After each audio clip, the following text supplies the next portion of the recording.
¿Qué tal, alumnos? ¿Cómo están? Con el presente material vamos a tratar de empezar a descubrir un nuevo elemento que hasta ahora no lo habíamos visto, que es el tensor de deformaciones, y haciendo un breve repaso de conceptos que ya tenemos incluido con el esfuerzo, con el tensor de tensiones asociado a los esfuerzos. Me pareció simpático y alegre iniciar la presentación con una imagen como esta, porque pensando en los esfuerzos podemos imaginarnos y viendo la imagen que el que está haciendo un gran esfuerzo es el coballito, pero la realidad a nosotros nos va a interesar el esfuerzo y la deformación de las pesas y de la barra de las pesas, que justamente se evidencia en la deformación. Si hay algo que tiene de interesante y de atractivo el tema del tensor de deformaciones, es que justamente las deformaciones se ven, se evidencian. Quizás no era tan evidente el tensor de tensiones, era más difícil evidenciar los estados de tensión, pero el estado de formación eh, es perceptible en el plano ocular. Bueno, volviendo al tema de los esfuerzos, se define como la intensidad de las fuerzas componentes internas distribuidas que resisten un cambio en la forma de un cuerpo. El esfuerzo se define en términos de fuerza por unidad de área. Y bueno, estos conceptos ya los tenemos, sabemos perfectamente a lo que nos estamos asociando a este esfuerzo asociado a un plano de corte y estado de tensión.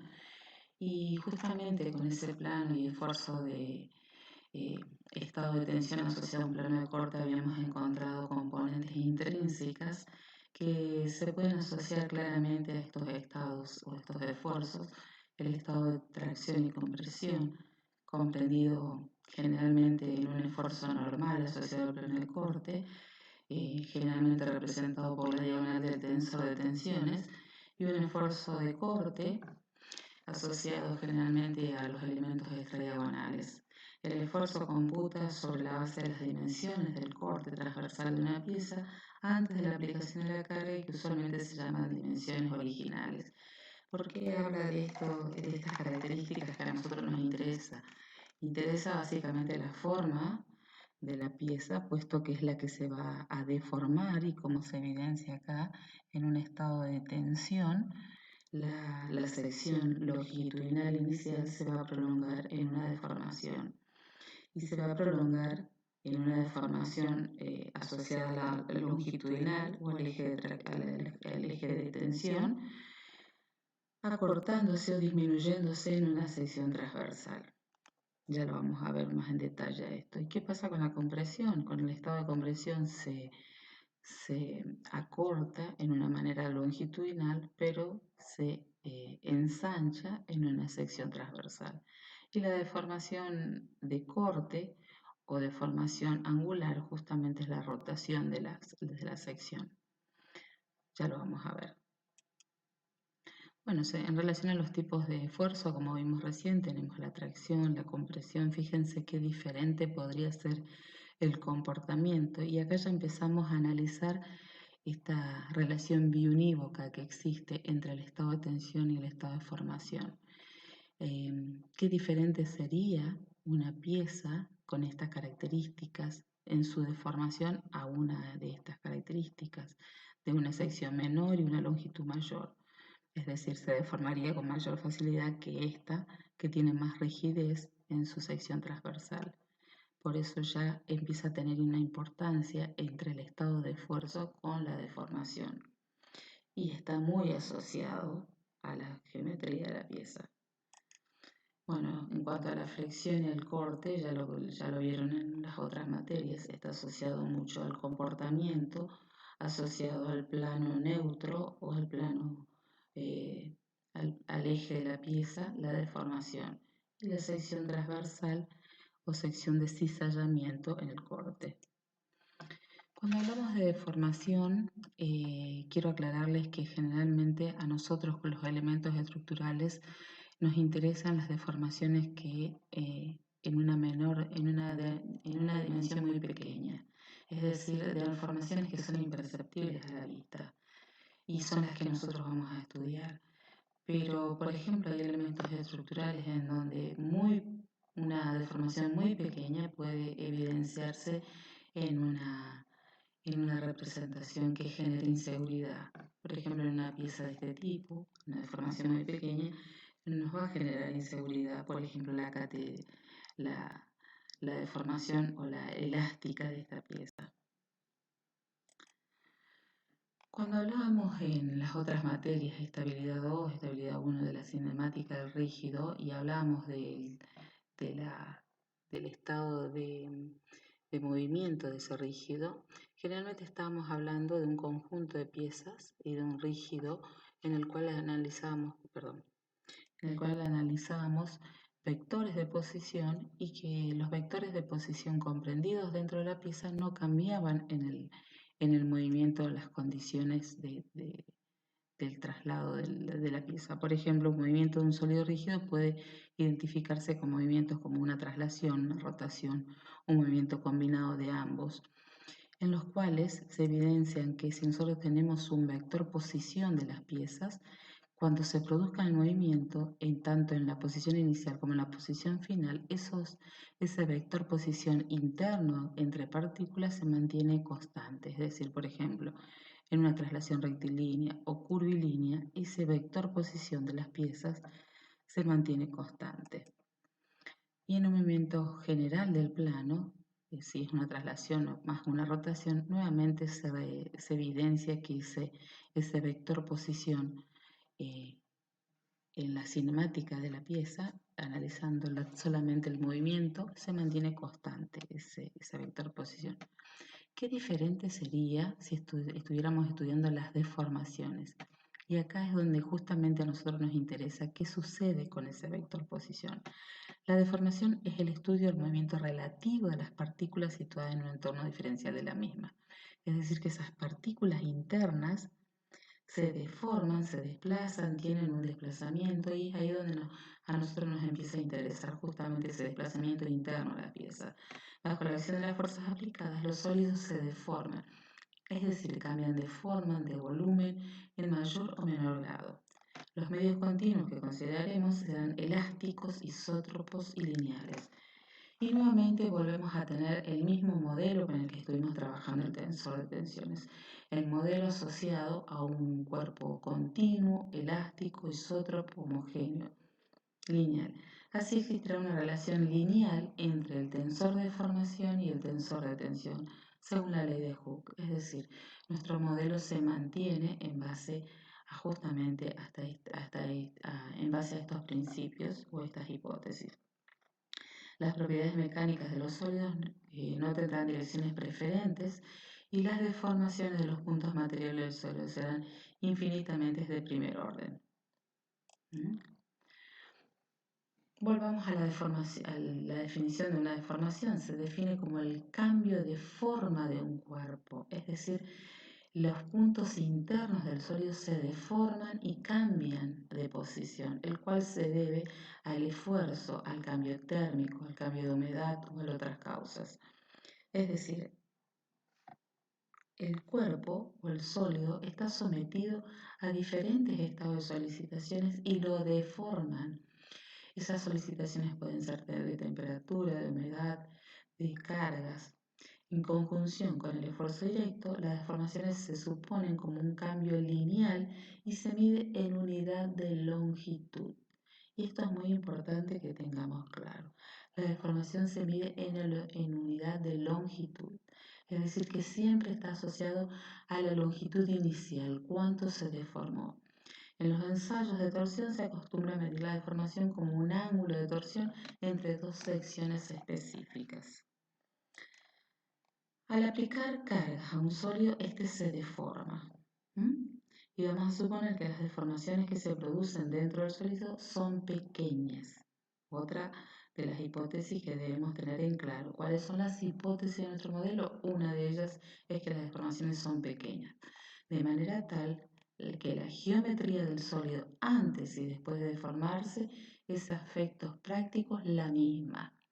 Es decir, las deformaciones son pequeñas y justamente nuestra geometría antes y después de formarse se mantienen. Vamos a suponer como una hipótesis.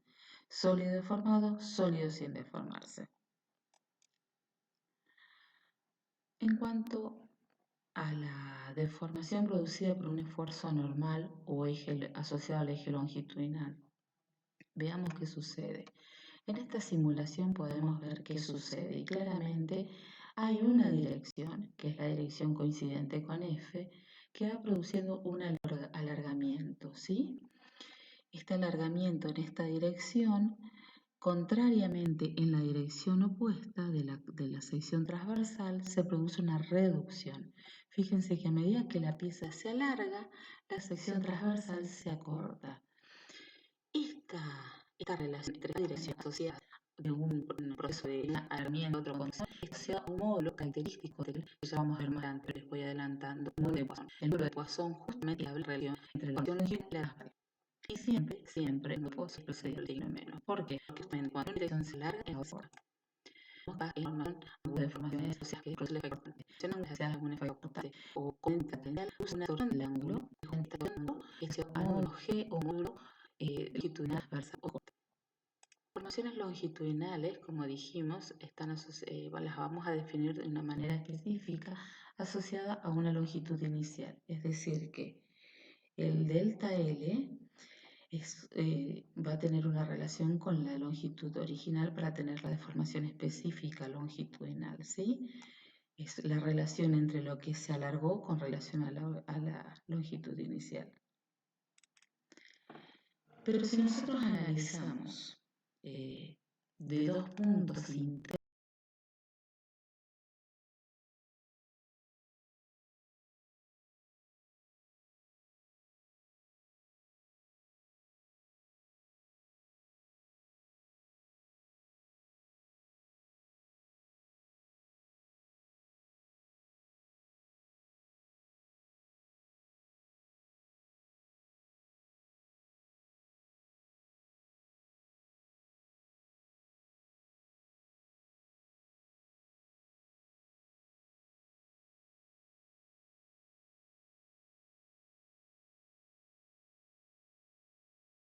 de esa pieza. Fíjense, tenemos dos puntos, un punto P y un punto Q.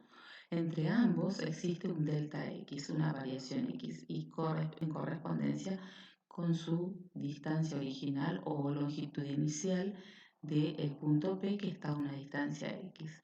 La posición geométrica es la posición X y U es un desplazamiento experimentado. La configuración sin deformarse sería esta, la de arriba, y la configuración deformada sería la de abajo, es decir, que el punto P pasó a tener una posición deformada de P'. ¿Y cuánto se deformó el punto P? Se deformó un U de P, o sea, se deformó un desplazamiento experimentado por el punto P. El punto Q pasó a tener una posición Q'. ¿Y cuánto se deformó el punto Q? El punto Q pasó a ser un desplazamiento experimentado U de Q. Ahora, si queremos conocer la deformación específica de P, va a ser igual al límite de delta X que tiende a 0 de P asterisco PQ asterisco menos PQ sin asterisco. Es decir, la distancia entre esos dos puntos, el primero el deformado menos el sin deformar sobre el sin deformar, es decir, PQ sin deformar. Veamos cómo lo vamos a poder interpretar a eso. P asterisco, Q asterisco, esta distancia P asterisco, Q asterisco es igual, o es lo mismo que decir OQ asterisco menos OP asterisco, o lo que es lo mismo decir X más delta X más U de Q, para tener este punto. Menos X más U de P. X más U de P, que es P asterisco, ¿sí? Entonces, P asterisco y Q asterisco menos P de Q es igual a U de Q menos U de P, que es delta U.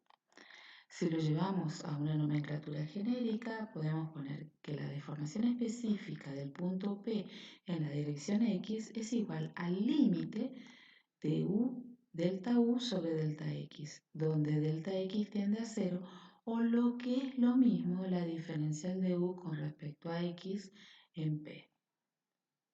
¿Sí? La deformación angular o tangencial o de corte o de cizallamiento justamente es la variación angular de esa sección que se deforma por el esfuerzo tangencial asociado justamente a ese plano de corte o tau, que es el esfuerzo tangencial unitario. ¿Cuánto varía esa rotación? ¿Cuánto se desplaza ese plano asociado? Y varía un plano gamma, una rotación gamma de la sección original. Si nosotros tenemos que esa pieza tiene una altura h y se rota en un ángulo gamma, sabemos que la tangente de ese ángulo justamente es el opuesto sobre adyacente. El opuesto, ¿cuánto es? El opuesto es delta sobre h. Delta sobre h. Esta simplificación, ¿por qué se puede hacer? Se puede hacer justamente porque estamos hablando de unas rotaciones muy pequeñas en las que la tangente es igual al ángulo, y como el ángulo es igual a esta relación de lados, se puede establecer esa rotación. La elongación, las deformaciones específicas, entonces, es la elongación promedio sobre la longitud original, o lo que es lo mismo, el límite de delta x sobre x para x que tiende a 0. Delta x en este caso es en correspondencia con x. Fíjense que nuevamente podemos hacer una interpretación asociada a cada eje y después sumar como efectos resultantes. En este caso solamente estamos estudiando en relación a x. Podemos estudiar en las dos dimensiones asociado a x y asociado a y. ¿Sí? Bueno, y después sumarlos como efectos resultantes aplicando el principio de superposición. Acá tenemos la rotación, nuevamente de otra manera identificada, de la misma manera, en donde lo que vemos que justamente los lados de este paralelepípedo, y en este caso de manera bidimensional, se desplazan y se desplazan de una manera solidaria. Fíjense que ambos lados rotan el mismo ángulo, efectivamente para mantener la continuidad de la pieza, ¿sí? Entonces, el gamma xy va a ser igual al límite de delta y sobre x cuando x tiende a 0, delta y sobre delta y, que es la variación justamente asociada acá, delta y sobre x, igual a la tangente tita y x aproximadamente, que la tangente es aproximadamente al ángulo, que es este ángulo tita y x. Porque es igual, la tangente es aproximadamente al ángulo justamente porque las deformaciones son muy pequeñas. Deformaciones en torno a un punto. Y acá quiero que analicemos qué está pasando cuando se deforma. ¿Se acuerdan cuando hablábamos la parte del sólido rígido y la parte cinemática? Nosotros sabíamos cómo era el recorrido de la posición original a la posición original. Y veíamos que teníamos diferentes curvas en las que se reconocía la curva de recorrido, de traslación de la pieza o de rotación. Cuando estamos hablando de deformaciones, no sabemos cómo se va a deformar o cómo va a ser la curva de deformación de un punto interno a la pieza. Es decir, no sabemos su configuración inicial y final asociada a ese punto. Entonces, como no sabemos, vamos a tratar de establecer como algún tipo de formulación matemática asociada al modelo que nos diga cómo establecer esa función de deformada, ¿sí? Y para ello establece un polinomio de Taylor, que ya en la próxima presentación la van a ver de qué era el polinomio de Taylor, y justamente les incorporo un videito muy cortito, pero que les haga recordar sobre lo que es el polinomio de Taylor, en el cual solamente vamos a trabajar dentro del polinomio de Taylor los valores de primer grado. Los de valores del segundo grado ya no lo vamos a tratar. ¿Y para qué utilizo el polinomio Taylor? El polinomio Taylor lo utilizo para descubrir esa función de deformación que hasta ahora no conozco, cómo se va a deformar la pieza. Veamos de qué se trataba el polinomio de Taylor.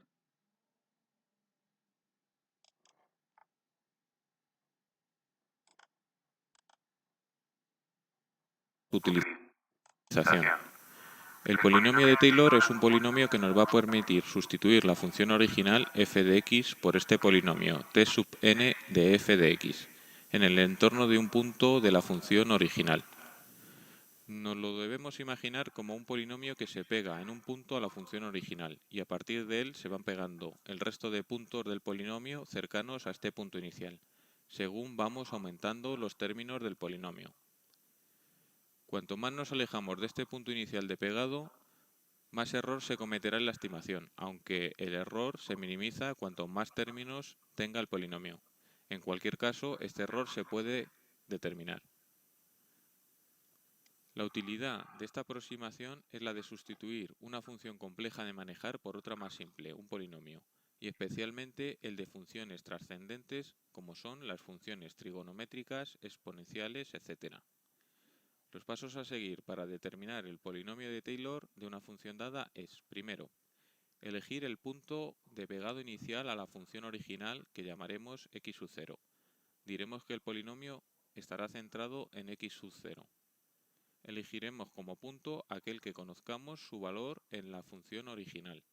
Segundo, aplicar la expresión del polinomio de Taylor, que es esta que veis. El miembro del lado izquierdo de la igualdad significa que se trata del polinomio de Taylor, T mayúscula, que se realiza sobre la función f de x y que se genera a partir del punto x sub 0. Esto es un desarrollo de términos infinitos. Como esto no es realizable, se utiliza una aproximación de términos finitos. En este caso, el miembro izquierdo significa que se trata de la aproximación del polinomio de Taylor de grado n, t sub n, de la función f de x y se genera a partir del punto x sub 0.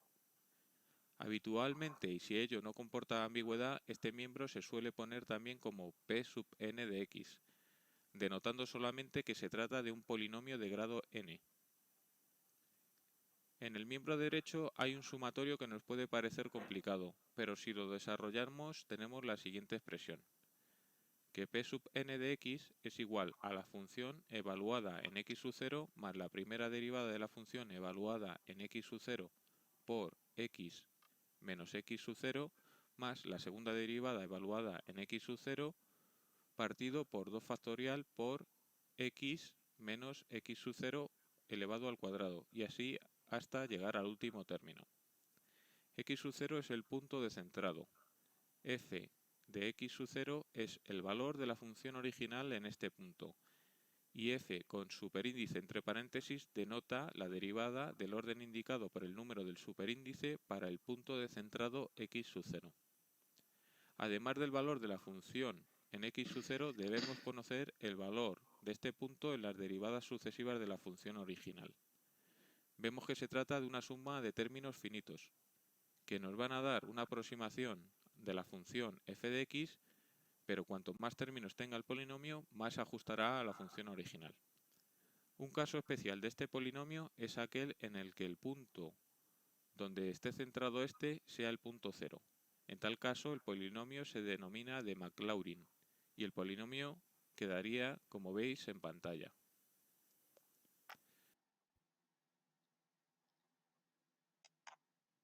Bueno, una vez que comprendimos para qué utilizábamos un polinomio, entonces el polinomio de Taylor, y justamente es el de Maclaurin el que utilizamos porque pasa centrado en el punto 0 de origen, justamente nosotros solamente vamos a analizar el desplazamiento de la partícula según sus coordenadas. Y hasta dónde vamos a expresarlo se cumplirá solamente las de orden 1. Es decir, que nuestras partículas del sólido se van a deformar y van a tomar una nueva posición, una nueva configuración. ¿Cómo vamos a determinar la nueva configuración? Y vamos a determinarla por un polinomio de Taylor. Entonces, primero que nada, vamos a decir que cada punto del sólido va a tener asociado coordenadas en correspondencia a los sistemas cartesianos. Es decir, que cada punto o partícula tiene un determinado punto de coordenadas. Si a cada punto le aplicamos el polinomio de Taylor, podemos expresar las componentes de U en función de ellas y sus derivadas mediante el desarrollo de Taylor hasta primer orden. Y se cumplirá despreciando infinitesimos de segundo orden, y además teniendo en cuenta que los desplazamientos son infinitesimales. Entonces nosotros vamos a hacerlo para, en este caso, justamente poder encontrar alguna función asociada a la curva de deformación. ¿Qué sería más o menos algo así? Establecer una curva de formación, ¿no es cierto? En donde no suponemos cómo se va a deformar el sólido con las solicitaciones. Pero como no sabemos cómo se va a deformar, vamos a establecer un cuerpo deformado y una función asociada a un polinomio. Pero vamos a encontrar que la deformación de un sólido, por lo tanto, será una relación biunívoca y continua. El sólido no deformado, el sólido deformado, y va a existir una relación para cada punto, por eso es biunívoca. El punto del dominio y el punto de la imagen van a tener una relación biunívoca. Y siempre va a existir un punto del dominio que va a tener una imagen, un punto en coincidencia con el punto de la imagen. Volviendo al tema de las deformaciones, es el límite entre delta S asterisco menos delta S sobre delta S que tiende a 0.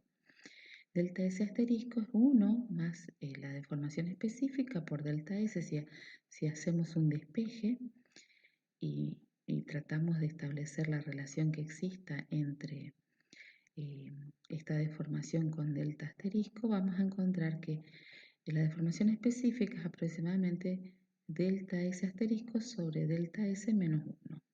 ¿Sí? Todo esto lo podemos hacer porque son deformaciones pequeñas. Otra cosa que también podríamos interpretar, y está bueno empezar a identificar por qué se utilizan este tipo de formulaciones matemáticas, es porque, por ejemplo, podemos establecer que tenemos el sistema de referencia, tenemos R0 que representa la región no desplazada y R representa la región deformada o desplazada. Sus coordenadas en R0 son A, B y C y se las denominan coordenadas lagrangianas, introducidas por Euler en 1752. Miren cuánto hace que tenemos estas teorías. Y las coordenadas desplazadas o deformadas, que son las coordenadas eulerianas, introducidas por D'Alembert en 1749.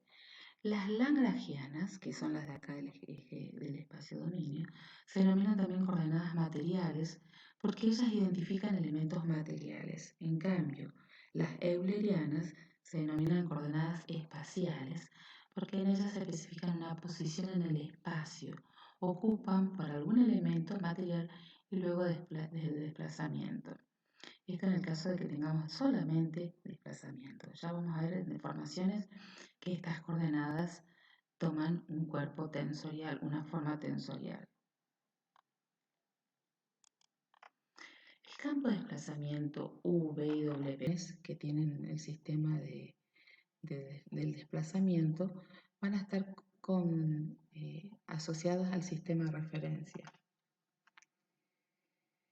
Otra cosa que también es interesante analizarlo dentro de este sistema de representación es que ese vector de desplazamiento P y Q va a representar un diferencial de R, un vector de posición, que cuando se deforma y toma un nuevo posicionamiento, va a pasar a tomar el valor de dr', tal cual como los vectores de desplazamiento de cada uno de los vectores PQ y P de P asterisco, delta P y de Q asterisco a delta Q. En general las deformaciones se las puede tratar en dos campos y es lo que hasta ahora no lo habíamos analizado ni lo habíamos dicho. Las deformaciones pueden ser finitas que conducen a un tratamiento lineal o deformaciones infinitesimales, que es justamente lo que nosotros analizamos, deformaciones muy pequeñas, y que por ser tan pequeñas las podemos considerar asociados como infinitesimos físicos, permitiendo la linealización del sistema, el planteo matemático. Bueno, volvamos al tema de cómo vamos a analizar justamente este vector dr, que es justamente el vector posición que se ha deformado. El diferencial de r va a ser diferencial de r más delta q menos delta p. ¿De dónde sale? Por ejemplo, de un polígono de fuerza en el cual podemos observar justamente los vectores resultantes. Vemos que delta r' justamente es diferencial de r más delta q menos delta p. Y delta q menos delta p, ¿qué va a ser? Va a ser justamente igualar a, si nosotros consideramos que diferencial de r' más diferencial de r más delta q menos delta p, y a esto lo encontramos como un valor igual a c, entonces podemos decir que delta q menos delta p es igual a c por diferencial de r. ¿Qué es c? En principio, como estamos hablando de que la variación de estas funciones de desplazamiento están asociados a un gradiente de desplazamiento y son funciones continuas y que dependerán del sistema de referencia, entonces vamos a tener un tensor conformado, como es en este caso C, asociado al diferencial de U, que justamente U es la función de desplazamiento.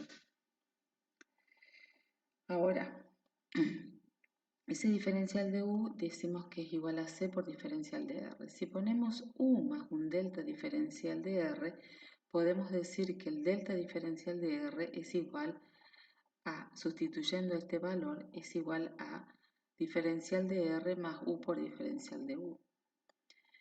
Más U de U más diferencial de U. De donde podemos despejar que delta R es igual a diferencial de R más diferencial de U. Lo único que hace es despejar diferencial de R, manda U para el otro miembro, simplifica la U y le queda diferencial de R más diferencial de U. Ahora, si vemos nuevamente qué pasaba con diferencial de R' a la formulación de arriba, vemos que diferencial de R' es igual a diferencial de R, sustituye este valor por este C por diferencial de R y ve que aparece un elemento tensorial, y de manera de igualar los términos, todos a elementos tensoriales, le aplica al diferencial de R, lo multiplica por I, que es la matriz identidad. Entonces de esta manera voy a trabajar con elementos tensoriales. Ahora, otra cosa que trata de descubrir que este elemento C o este tensor C lo puede separar entre dos elementos o dos tensores de estados puros que los denomina D y R. Y volvemos a aquello de lo que planteábamos cuando estábamos analizando el tensor de tensiones. Es importante encontrar estados puros para luego sumarlos y encontrar ese estado resultante que generalmente es más difícil de comprender. En principio separa a esta matriz C en dos tensores, D y R. Si agrupamos, fíjense que le queda la suma de tres elementos, pero si él agrupa I más R, por diferencial de R, y D lo deja de una manera solo, va a encontrar que esos elementos multiplicados por el diferencial de R o el diferencial del vector de posición, lo puede reemplazar con interpretar como estados puros asociados denominados. Por un lado, el D lo denomina tensor o matriz de deformación lineal y el R lo denomina matriz de rotación lineal. Ya vamos a ver qué nos dice cada uno de esos estados puros. La relación que existe entre U' y B', la derivada de la función de desplazamiento y la función desplazamiento, fíjense que lo que hace, como no conoce, volviendo a este concepto, fíjense que acá teníamos la función desplazamiento, las funciones continuas asociadas al campo de desplazamiento y las derivadas de esa función. ¿Qué hace acá? Acá lo que hace es aplicar Taylor.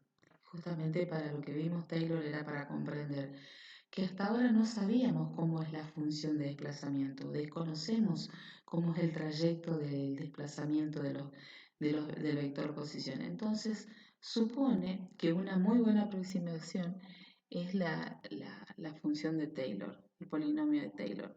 Y fíjense que cada uno de la función de desplazamiento la asocia a sus derivadas primeras en correspondencia con cada uno de los sistemas de ejes cartesianos. Fíjense, nosotros tenemos el sistema de referencia x y z, entonces si sacamos la derivada de esas funciones, derivadas parciales de esas funciones asociadas a cada uno de los ejes, vamos a encontrar la combinatoria de justamente las derivadas primeras de esas funciones. O lo que es lo mismo que delta q más delta p más m por diferencial de r. Y acá sucede lo que siempre les comento, cada bibliografía tiene una nomenclatura diferente. Hasta ahora veníamos diciendo que teníamos una matriz de derivadas parciales denominada C. Bueno, acá la denomina M y asocia M, la matriz de las derivadas parciales o derivadas primeras de la función del vector desplazamiento. Otra cosa que incorpora esta matriz M son las tres direcciones, que hace un minuto veíamos la matriz C solamente con dos componentes o las asociadas al plano X, Y. Acá ya estamos hablando de las tres direcciones donde tenemos X, Y, Z. ¿Sí? Veamos qué sucede con... Vamos a ver un ejemplo para comprender cómo... de desplazamiento, de las funciones de desplazamiento asociadas a sus derivadas primeras de esas funciones. ¿Y cómo las asocia? Las asociamos teniendo en cuenta el polinomio de Taylor. ¿Se acuerdan que lo que hacía era justamente encontrar como una función de aproximación a esa función de desplazamiento? Y lo planteamos de esta manera, U', B' y W' igualados a la posición original de la función U0 original más sus derivadas primeras asociadas a cada uno de los ejes, derivadas parciales de esa función. De la misma manera para B y para W, B' y W'. Igualados, esto, delta Q igual a delta P más M por diferencial de R.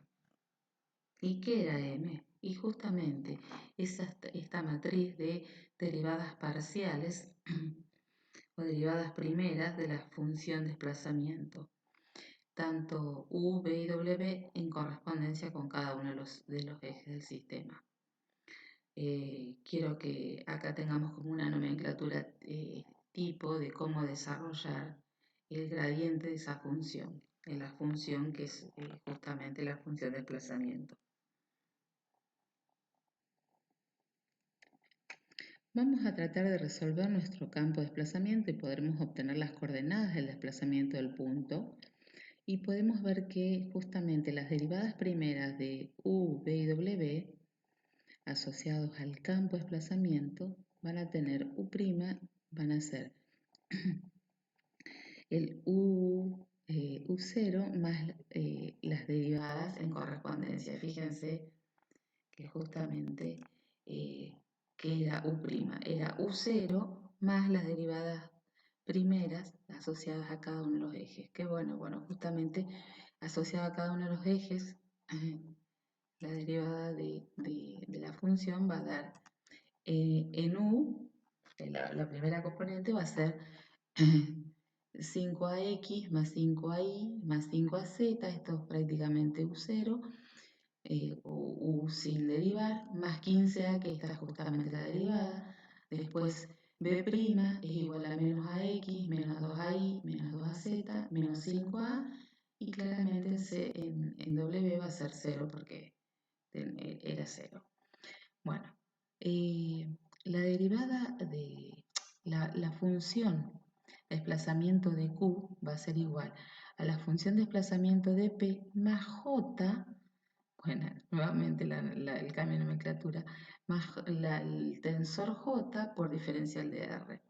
¿El tensor J qué es? Es el tensor que hasta ahora le veníamos denominando M, D, bueno, acá es tensor J. El tensor J, justamente acá lo pone, como las derivadas parciales de V y W asociados al sistema de referencia. Y aquí es igual. Ese J, ¿se acuerdan que lo podíamos separar en 12 estados puros asociados? En donde tenemos, en este caso, W, que es justamente el tensor de giro, y el tensor de deformaciones, que es justamente D, en donde a J le restan y le suman justamente su traspuesta sobre 2.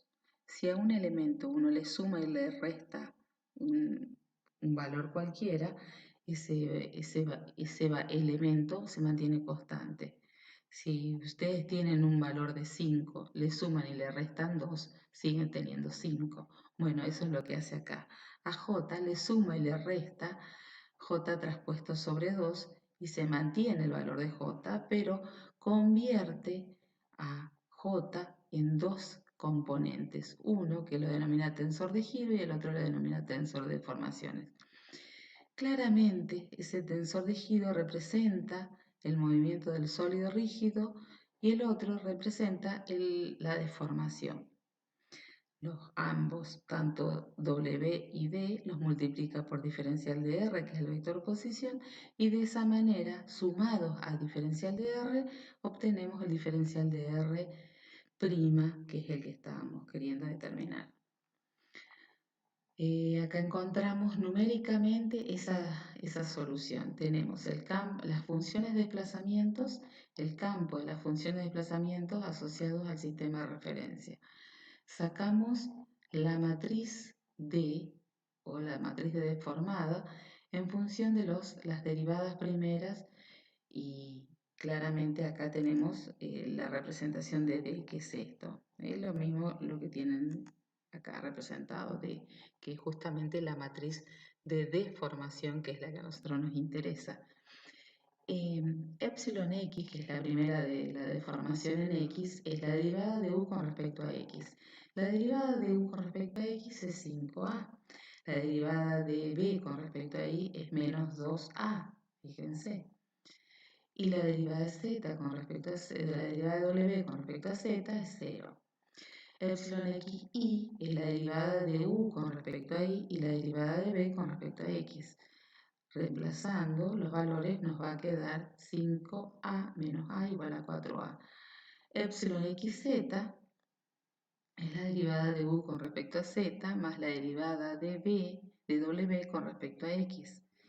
Es igual a 5A y Epsilon YZ es igual a la derivada de W con respecto a Y más la derivada de B con respecto a Z igual a 0 menos 2A igual a 2A. Veamos unas cositas como reglas mnemotécnicas para comprender cómo trabaja este tensor. Fíjense que cuando queremos incorporar la derivada, la deformación, no me salía, la deformación XY. XY, ¿qué va a trabajar? Va a trabajar U con respecto a Y B con respecto a X, porque trabaja solamente las componentes XY. Si trabajamos la deformación XZ, voy a trabajar U y voy a trabajar W. A U lo voy a derivar con respecto a quién, con respecto a Z, y a W lo voy a derivar con respecto a X. Y si voy a trabajar la deformación y Z, voy a trabajar con las componentes de las funciones W y B. ¿Y con relación a quién voy a derivar la función W? Con relación a Y, y la función B la voy a derivar con respecto a Z. Regla mnemotécnica, nada más que para conformar y armar la matriz de formación. Fíjense, voy a poner epsilon x igual a 5a, epsilon xy igual a 4a, que es el valor este, epsilon xz, 5a, que es este valor. Esta es simétrica esta matriz, así que pongo 4a en epsilon y x, y en zx 5a, epsilon xy, epsilon ii es menos 2a, y epsilon z es 0. Así que de esa manera se conforma y se arma el tensor de deformación. Vamos a tratar de analizarlo gráficamente para comprender qué pasaba con el elemento diferencial de R, que era PQ, que era el vector posición, para alcanzar y convertirse en diferencial de R', de P' a Q' después de la deformación. La matriz I más R, que es justamente la que habíamos separado como al aplicar I más R, me daba el vector justamente que era el que al aplicar al diferencial de R, le produce un giro, pero le conserva el módulo. Lo gira, pero conserva el módulo. En cambio, el tensor de deformación específica D, cuando aplica diferencial de R, le produce en general un cambio de módulo y de dirección. Acá cambia el módulo y la dirección. Tensor de formación específica, y acá es donde empezamos con ese tensor que recién calculamos, el épsilon, se considera un elemento sometido en estado bidimensional de esfuerzo. Los esfuerzos normales tenderán a alargar o acortar el elemento diferencial en la dirección en que actúen, produciendo deformaciones normales unitarias. El esfuerzo cortante distorsionará el elemento en un plano que actúa, produciendo una deformación angular omega, omega xy y omega ix sobre 2. Fíjense que la suma de estas rotaciones me tiene que dar el omega total, o sea, la distorsión total, que es el que está comprendido. Produciendo una deformación angular, entonces un elemento diferencial en el plano puede sufrir 3 deformaciones como se muestra en la figura. Fíjense. Esto es como sacar los estados puros, que es lo que yo siempre les digo. Pudiendo aplicar la superposición de efectos, podríamos ver qué pasaba en un eje y qué pasa en el otro. Y después sumarlo como efectos resultantes. La deformación se denomina también como la elongación promedio sobre la longitud original. Entonces, la matriz de deformación la podemos conformar y reemplazar de esta manera, en donde, que es la que recién calculamos numéricamente, donde yo recién les decía deformación epsilon X, y en realidad la traza la denominamos con sus índices iguales, y los elementos extradiagonales tienen sus índices diferentes o distintos. El epsilon xy es igual a omega xy sobre 2.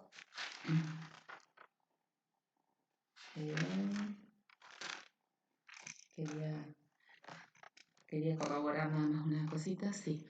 Y bueno, y el epsilon xz es el omega, creo que no es omega, es gamma, perdón, gamma, por eso estaba dudando. Gamma xy y gamma xz sobre 2, gamma ix sobre 2 es el epsilon ix.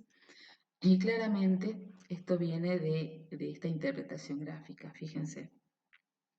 Las deformaciones longitudinales, que son la representación de las deformaciones de la traza, están asociadas a los ejes.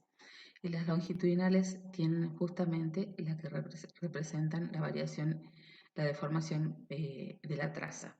La distorsión angular son los elementos extradiagonales del tensor y justamente representan esta deformación de ángulos, que justamente es la simetría, es esta semisuma de distorsión angular. La deformación angular, fíjense que justamente también se lo puede representar como una suma de estados puros, en los que, por ejemplo, si tuviéramos una distorsión de angular en la que tenemos una rotación OA de 4 grados y una rotación OB de 2 grados se podría interpretar como igualar, y acá quiero darles un ejemplo en donde puedan comprender esta distorsión angular de estados puros, de una deformación simétrica, OA de 3 grados y OB de 3 grados, justamente rotaciones positivas, y de este lado vamos a tener una suma de una rotación positiva OA de 1 grado y una rotación OB negativa de 1 grado.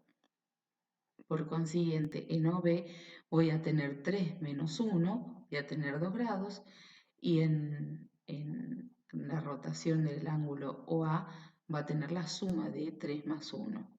Las tensiones tangenciales actúan en un punto elástico, son la causa y la aparición de deformaciones angulares. Estas deformaciones nos llevan aparejadas a alargamientos o acortamientos del punto elástico, sino que simplemente distorsionan la geometría. Es decir, que las distorsiones angulares no acortan ni alargan, sino que distorsionan la geometría. Y es lo que justamente representa acá la distorsión de este semi.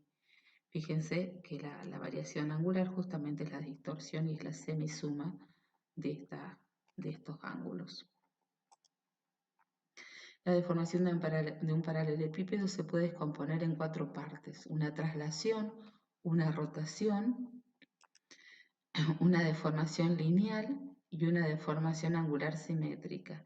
Todo esto puede estar constituido como un tensor de deformación. La deformación unitaria, fíjense, si tuviéramos un vector que represente la deformación, podríamos encontrar la deformación unitaria como el versor contenido en la dirección D.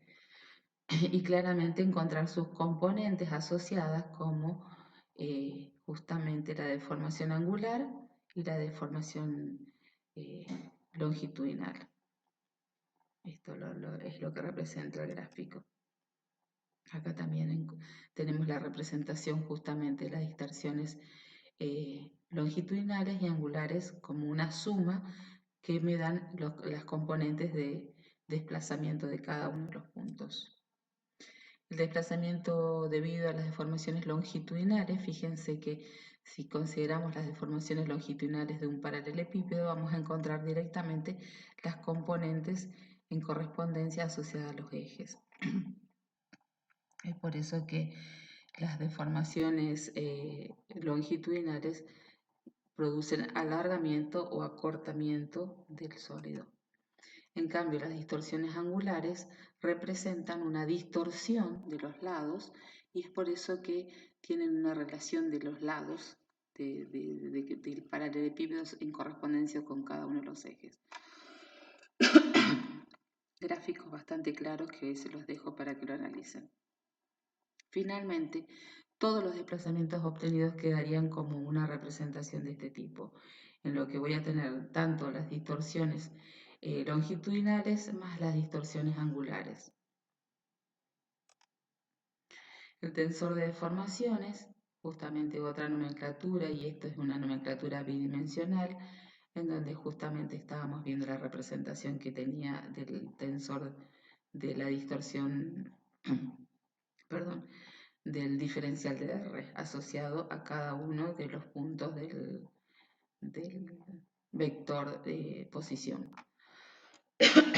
La descomposición de la matriz M, bueno, otra nomenclatura también muy, en donde justamente tenemos estos dos tensores, el simétrico y hemisimétrico y el simétrico, representando la rotación y la deformación. Nada más que otra nomenclatura que se lo quería dejar para que vean todos los tipos de nomenclaturas que se utilizan.